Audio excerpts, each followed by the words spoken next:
കൊല്ലം കടവൂരിൽ Brazil പതാകകൾക്ക് RSSന്റെ വിലക്ക്. പതാക കെട്ടിയ കുട്ടികളെ RSS പ്രവർത്തകർ ഭീഷണിപ്പെടുത്തി. പലയിടത്തും ബ്രസീൽ പതാക അഴിപ്പിച്ചു. പതാകയ്ക്ക് പാകിസ്ഥാൻ പതാകയുമായി സാമ്യമുണ്ടെന്ന് ആരോപിച്ചാണ് ഈ ഒരു നീക്കം. ഉയരത്തിൽ കെട്ടിയ പതാക പോലീസിനെ ഉപയോഗിച്ച് നീക്കം ചെയ്തെന്നും ആരോപണമുണ്ട്. RSSന് അത്രയും വിവരമേ ഉള്ളൂ എന്ന് വിചാരിച്ചാൽ മതിയെന്നാണ് ഇക്കാര്യത്തിൽ മുൻ മന്ത്രി വി ശിവൻകുട്ടി പ്രതികരിച്ചത്. അപ്പോൾ ഈ പച്ച കണ്ടാൽ പോലും ഹാൽ ഇളകുന്നവർക്ക് എന്ത് സ്പോർട്സ്മാൻ സ്പിരിറ്റ് എന്നൊക്കെ നമുക്ക് ചോദിക്കേണ്ടി വരും. എന്തായാലും ജനങ്ങളുടെ പ്രതികരണം ഇക്കാര്യത്തിൽ എന്താണ് എന്ന് കൂടി നമുക്ക് നോക്കാം. ബ്രസീലിന്റെ പതാകയിൽ പച്ചയുണ്ട് എന്നതിന് പേരിൽ ആ പതാകയ്ക്ക് പാകിസ്ഥാൻ കൊടിയുമായി സാമ്യമുണ്ട് എന്ന് പറഞ്ഞ് RSSകാർ കുട്ടികളെ ഭയപ്പെടുത്തിയ പതാക അഴിച്ചു മാറ്റിച്ചൊരു സംഭവം ഉണ്ടായി. നമുക്കറിയാം, ലോകകപ്പുമായി ബന്ധപ്പെട്ട് എല്ലായിടത്തും പതാകകൾ കെട്ടുന്ന ഒരു സമയമാണ്. ഈ സമയത്താണ് ഇത്തരമൊരു സംഭവം കൊല്ലം കടവൂരിലുണ്ടായത്.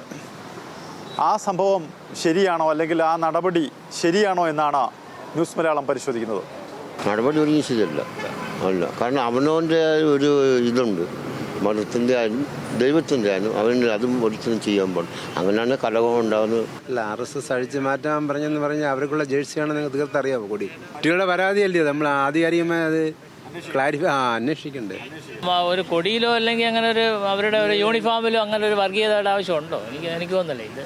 ഇതൊരു പൊതു ഇതല്ലേ, ഇതെല്ലാവരും ലോകം മൊത്തം എൻജോയ് ചെയ്യുന്ന ഒരു സംഭവമല്ലേ. അങ്ങനെ ചെയ്യുന്ന കാര്യമില്ലല്ലോ. സ്പോർട്സിനെ സ്പോർട്സ് ആയിട്ട് തന്നെ കാണട്ടെ. സ്പോർട്സ് ഓരോരുത്തരുടെ വികാരമില്ല, അത് വെച്ചാൽ ചെയ്താൽ അവരുടെ മനസ്സിലാവുന്നു, അവർ ചിന്തിക്കുകയല്ലേ ചെയ്തത്. മൃഗങ്ങൾക്കാണ് ഇങ്ങനെ ഈ കളർ തിരിച്ചറിയാത്ത, കുതിരയ്ക്ക് ഇന്ന കളർ അറിയത്തില്ല. ഞാൻ മനുഷ്യജീവി, എനിക്ക് അതിനെ പറ്റി സോറി. ഒരിടത്ത് ഇപ്പോൾ പച്ച കണ്ടാലും പൊതുവെ അത് വർഗീയമാണെന്നുള്ള ഇപ്പോഴത്തെ ചില സമൂഹങ്ങളുണ്ട്. ആ ചിന്താഗതിയാണ് മാറേണ്ടത്. ശരിക്കും പറഞ്ഞാൽ ഇത് വെറും ബാലിശമായിട്ടുള്ളൊരു പ്രവൃത്തിയാണ്. ഈ പച്ചക്കൊടി ഈ പാകിസ്ഥാനും സ്വന്തമായിട്ട് ലോകം ഒന്ന് എഴുതി കൊടുത്തിട്ടൊന്നുമില്ല. എല്ലാ രാജ്യങ്ങളുടെ കൊടികളിലും പച്ച ചേർന്ന് വരുന്നുണ്ട്. ഇത് ഇവിടെ വർഗീയത വളർത്തിയെടുക്കാൻ വേണ്ടി മനഃപൂർവ്വം ചെയ്യുന്നൊരു പ്രവൃത്തിയാണ്. ഇല്ല, ഒരിക്കലും അത് അംഗീകരിക്കാൻ കഴിയൂല. പച്ച നിറത്തിനോട് RSSനും സംഘപരിവാറിന് ഇത്രത്തോളം അസഹിഷ്ണുത എന്തിനാണെന്ന് എനിക്ക് മനസ്സിലായില്ല. കേരളത്തിൽ ഇന്ന് മതസൗഹാർദ്ദം നിലനിൽക്കുന്ന ഒരു സ്ഥലമാണ് കേരളം എന്ന് പറഞ്ഞത്. നിങ്ങൾക്കറിയാം, RSSകാർ ഏത് രീതിയിലാണോ, ഏത് അർത്ഥത്തിലാണോ വിഷം ചീറ്റുന്നത് എന്നതിൻ്റെ ഏറ്റവും വലിയ ഉദാഹരണമാണ് ഇന്ന് നടന്നത്. കായിക വിനോദങ്ങളിലുമൊക്കെ മതം കലർത്തുക, അതുപോലെ തന്നെ വംശീയത കലർത്തുക, വർഗീയത കലർത്തുക എന്നുള്ളത് RSS രാജ്യത്ത് നടപ്പിലാക്കിക്കൊണ്ടിരിക്കുന്ന വംശീയ പദ്ധതികളുടെ ഒരു ഗൂഢാലോചനയുടെ ഭാഗമായിട്ടാണ് ഞങ്ങൾ അതിനെക്കുറിച്ച് മനസ്സിലാക്കുന്നത്. ഇത് അംഗീകരിക്കാൻ പറ്റില്ല. ഇത് നമുക്കറിയാവുന്ന കാര്യമാണ്. നമുക്കത് അംഗീകരിക്കാൻ പറ്റില്ല.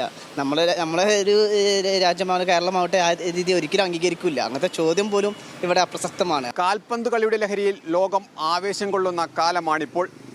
എന്നാൽ നിറങ്ങളിൽ മതം കണ്ടും രാഷ്ട്രീയം കണ്ടും വേർതിരിവ് സൃഷ്ടിക്കുന്നത് കേരളത്തിന് യോജിക്കാവുന്നതേയല്ല. കൊല്ലത്തു നിന്നും ഷമീർ അബ്ദുലിനൊപ്പം മലപ്പുറത്ത് നിന്ന് ശാന്തകുമാർ വള്ളാലത്ത്, ന്യൂസ് മലയാളം.